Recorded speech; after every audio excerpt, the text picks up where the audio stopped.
New at 5:30, Illinois residents now have options, which the Secretary of State office is offering to help alleviate the headache of trying to get a real ID before the early May deadline. 12 DMV locations are now open only for Real ID services on Saturdays until May 10th, while several appointment-only facilities are expanding their hours.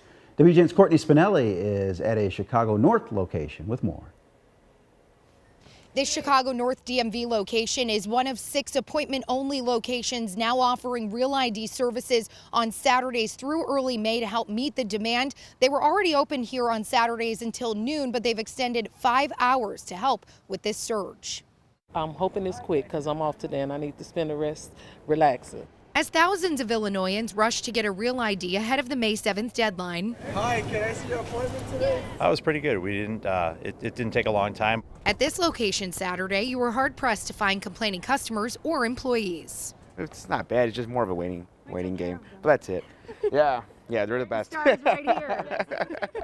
Many saying the process was easy and didn't take too long if you followed the instructions. About an hour to an hour and a half start to finish, according to everyone we spoke with. It's down to the citizen. Have your paperwork ready.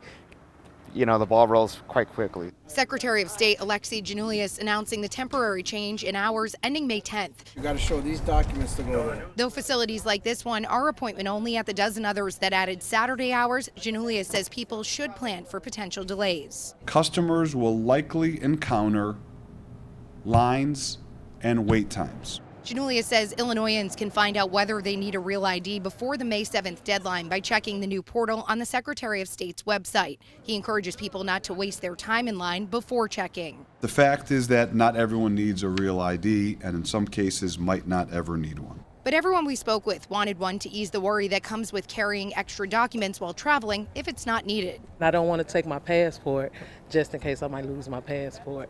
I feel like the little one needs it more. Instead of carrying her birth certificate, now I just carry her Real ID.